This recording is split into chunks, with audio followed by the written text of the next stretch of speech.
morning, guys. It is Monday, the first day following spring break. And if you look at the date there, I left that on the Friday before spring break. I wanted to make sure that you guys remembered the last time we were together was Friday, March 12th. So I'm going to go ahead and change that now. And it's going to be Monday, March 22nd. So it's been 10 full days since the last time we had morning group. We're going to go ahead and do our days of the week, our months of the year, how many days we've been in school, and we're going to go ahead and do a new literacy book talking about some interesting weather. All right, let's go ahead and get started.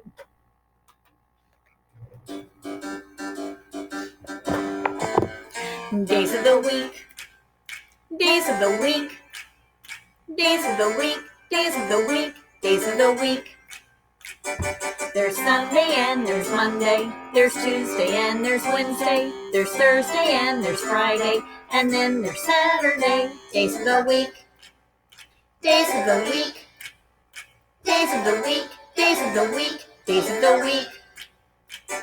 There's Sunday and there's Monday, there's Tuesday and there's Wednesday, there's Thursday and there's Friday, and then there's Saturday. Days of the week, days of the week, days of the week, days of the week, days of the week. All right, so today is Monday, and our month is March.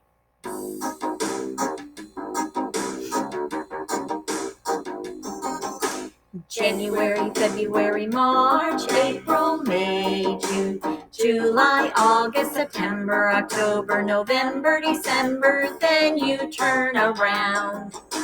January, February, March, April, May, June, July, August, September, October, November, December, then you turn around.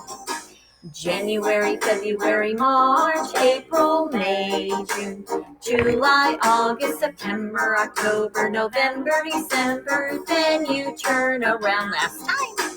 January, February, March, April, May, June, July, August, September, October, November, December, then you sit back down. All right. So today is Monday, March. It's been a while. I about forgot. It's Monday, March. And let's go ahead and count. All right. Starting way back on number 1. 1, 2, 3, 4, 5, 6, 7, 8, 9, 10, 11, 12, 13, 14, 15, 16, 17, 18, 19, 20, 21. And today is number 22. And if we go back to last week, starting on the 14th, which was Sunday, we had spring break from Monday all the way through Friday. And it says no school. And Snoopy and Woodstock are saying, haha, no school. So that whole week we didn't have any school. It was spring break. All right, let's go ahead and figure out how many days we've been in school. So let's go on over to our hundreds chart there. Well, our 180s chart. And a little bit closer here. And remember with this one, we start counting by the tens. And we go all the way down and hang on to it until we get to our ones. Okay, so 10, 20, 30, 40, 50, 60, 70, 80, 90, 100, 110, 120. Hang on to it. 121, 122, 123. And today is our 124th day of school. We've been in school for 124 days. All right, let's go ahead and do our weather. I'll go ahead and turn the weather music on.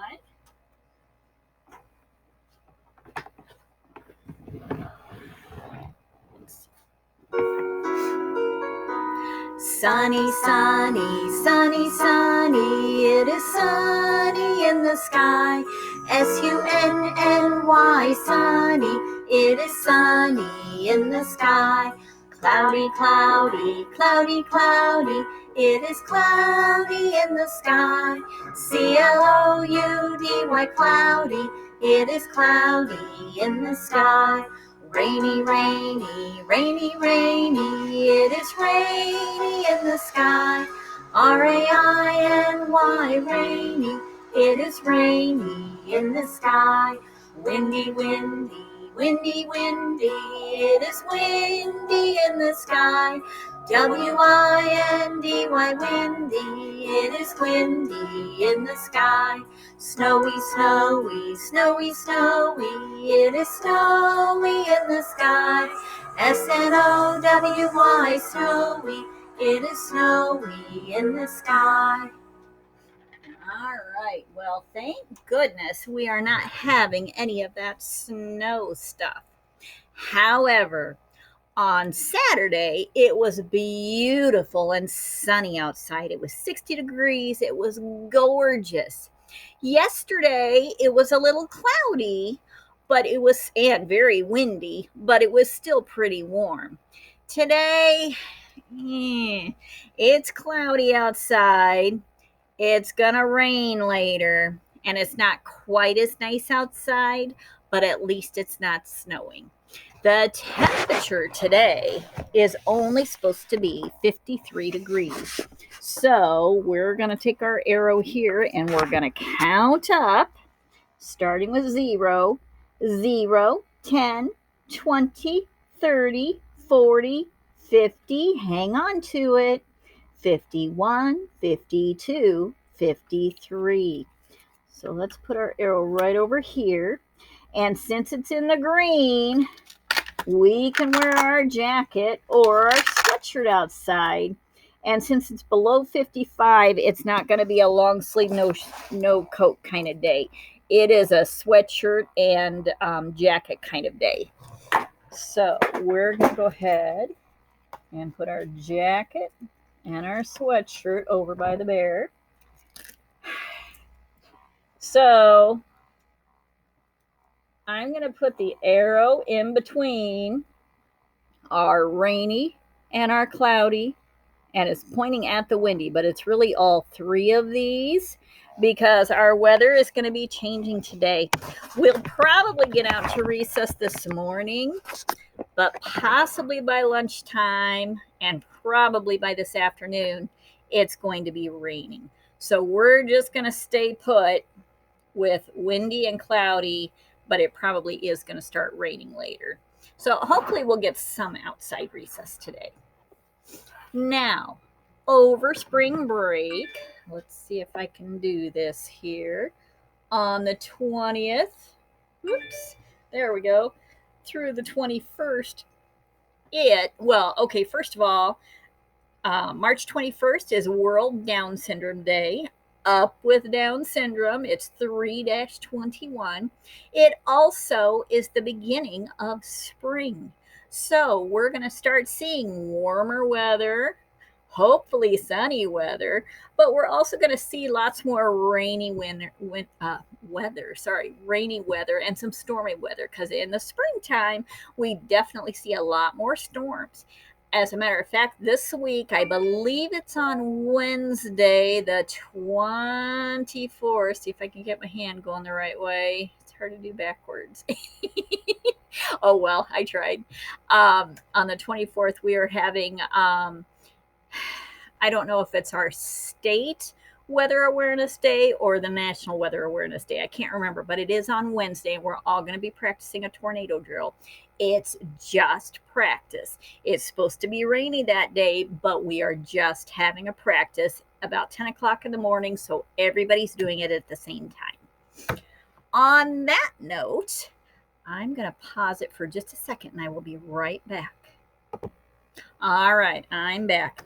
On that note, we are going to be talking this week about weather again. We started talking about it right before spring break. We did a lot of rainy type stories and weather type stories.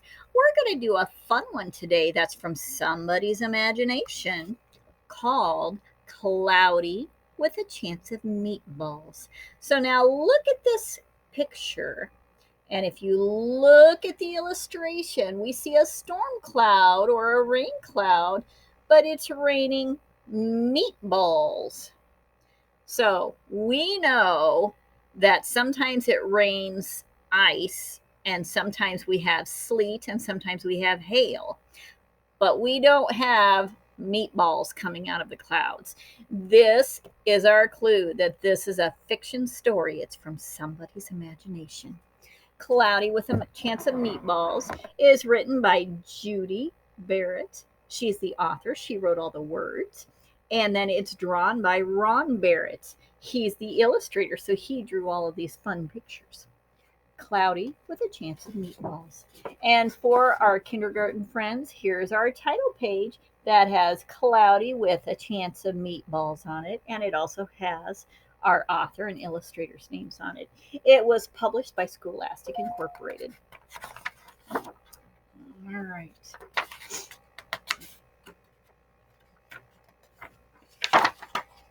Oh, there we go. I was going to say, I thought it started on a different page.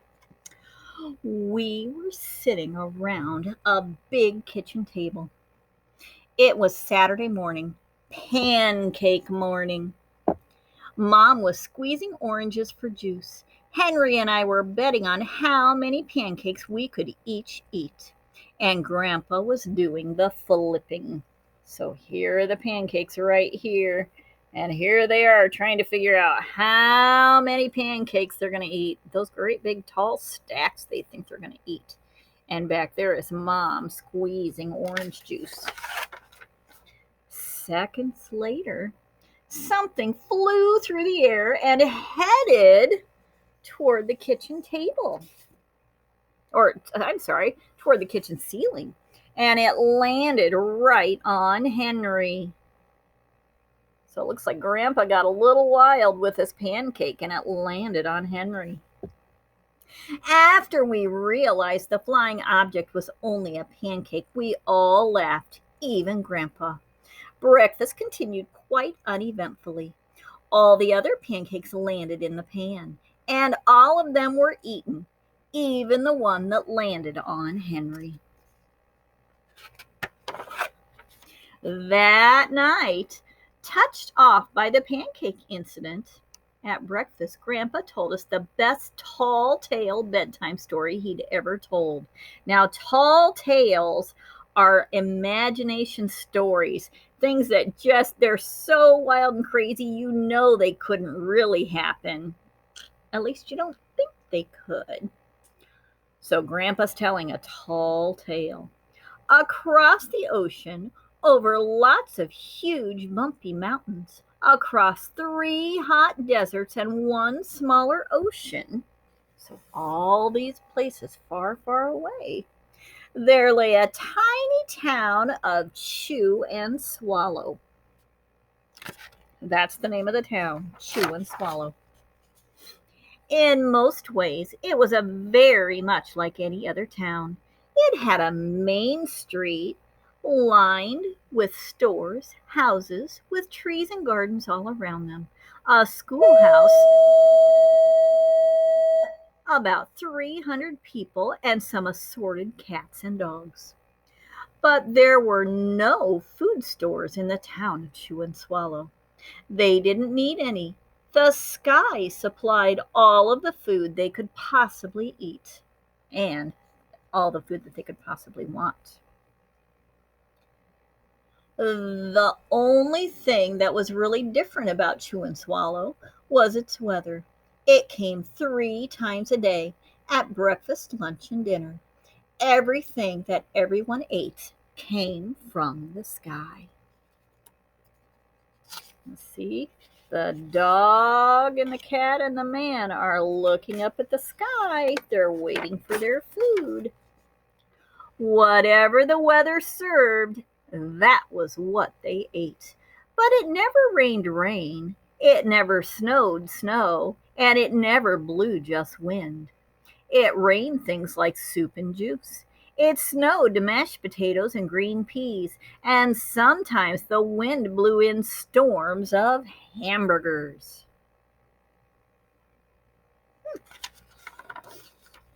The people could watch the weather report on television in the morning, and they would even hear the prediction for the next day's food.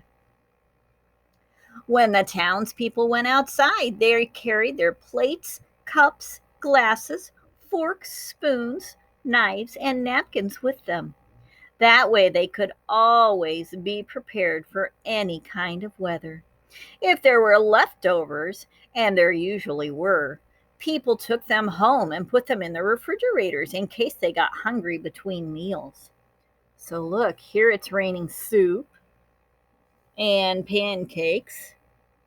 Oh, it looks like here's some dessert. I see different kinds of pie and cake.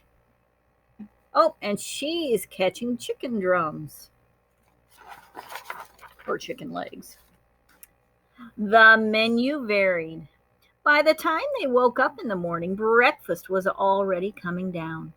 After a brief shower of orange juice, low clouds of sunny side up eggs moved in, followed by pieces of toast. You see how the eggs are falling and the toast?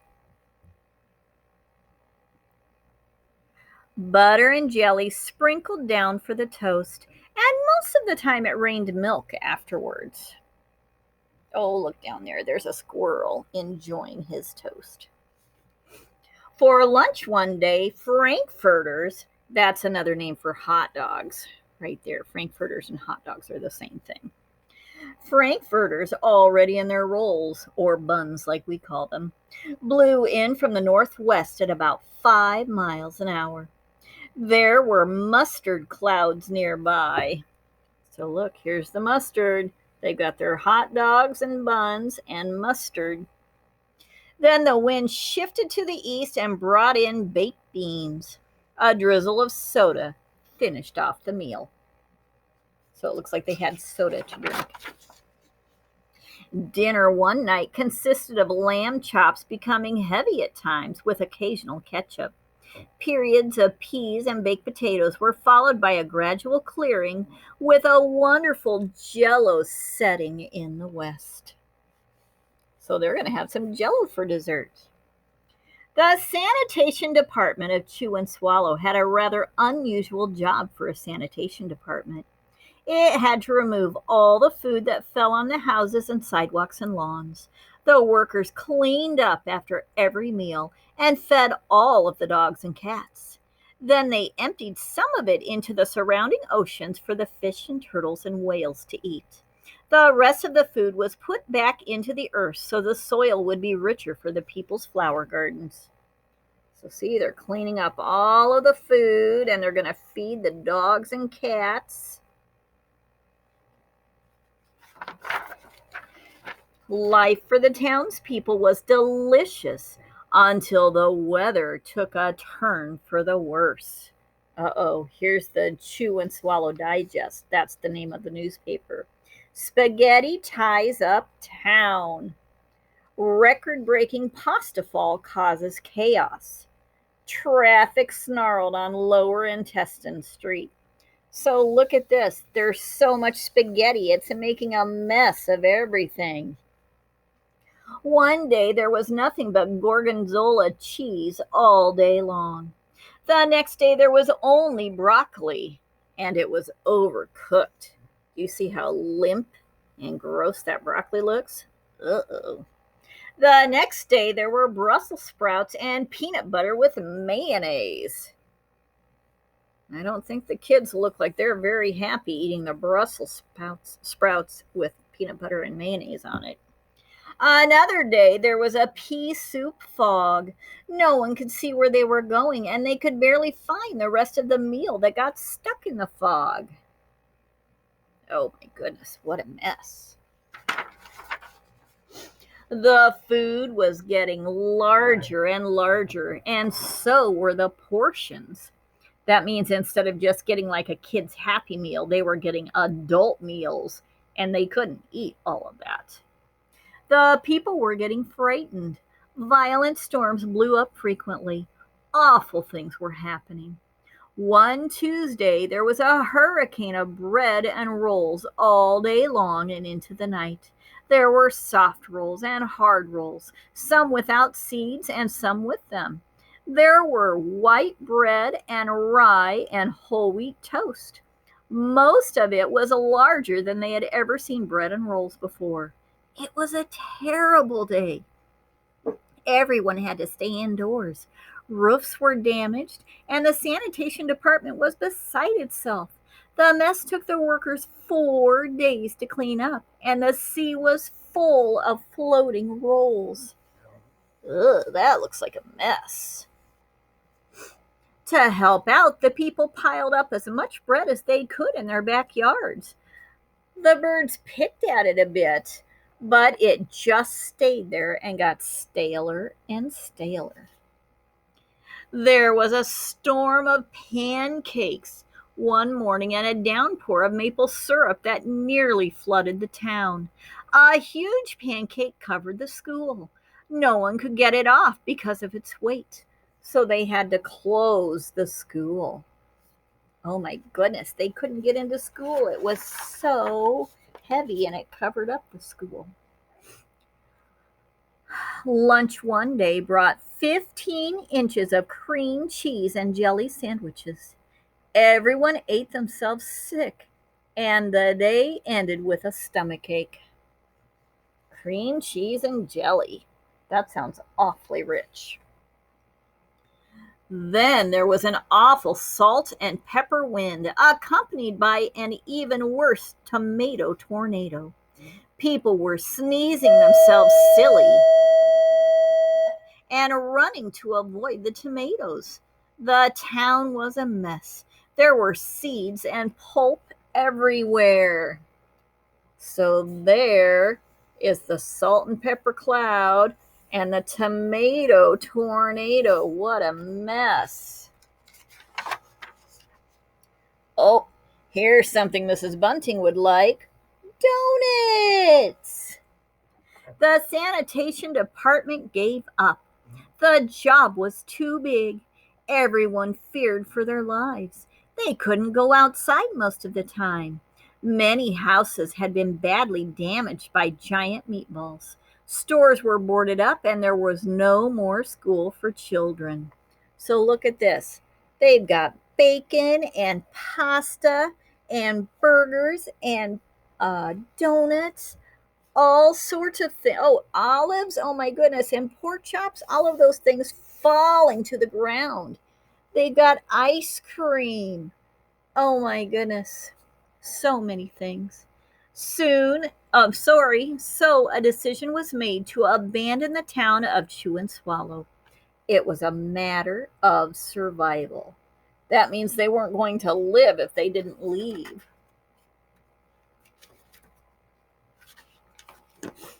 The people glued together giant pieces of stale bread, sandwich style, with peanut butter. So look, what do you think they're making there? And they took the absolute necessities with them and set sail on their rafts for a new land.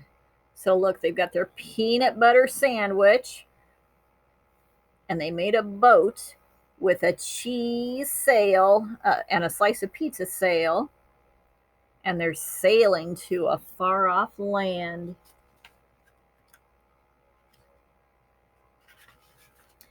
After being afloat for a week, they finally reached a small coastal town which welcomed them.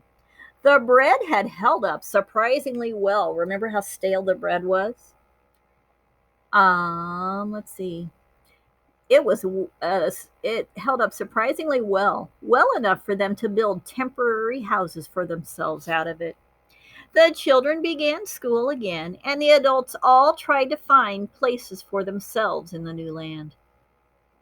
The biggest change they had to make was getting used to buying food at the supermarket. They found it odd that the food was kept on the shelves, packaged in boxes, cans, and bottles. Meat that had to be cooked was kept in large refrigerators.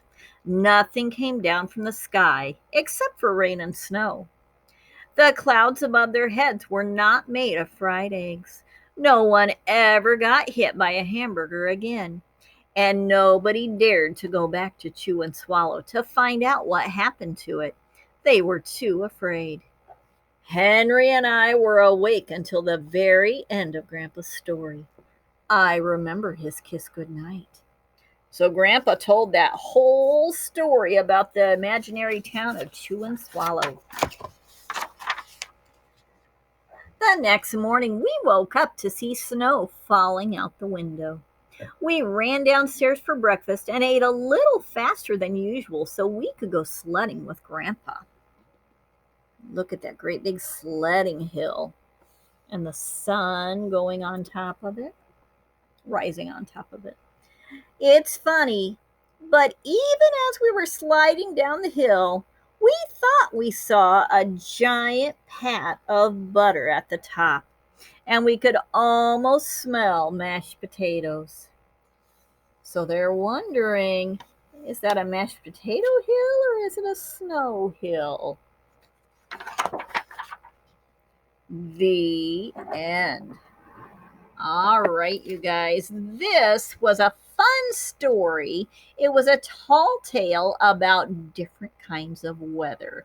We know we don't really have food falling from the sky, but it did talk about different kinds of weather. There was a tornado, there was rain, there was a hurricane, there was fog, all sorts of things this tall tale touched on. All right, we're going to be talking a lot about weather this week, and we're going to be practicing our weather awareness week this week. All right, you guys have a great day, and I will talk to you tomorrow. Bye-bye.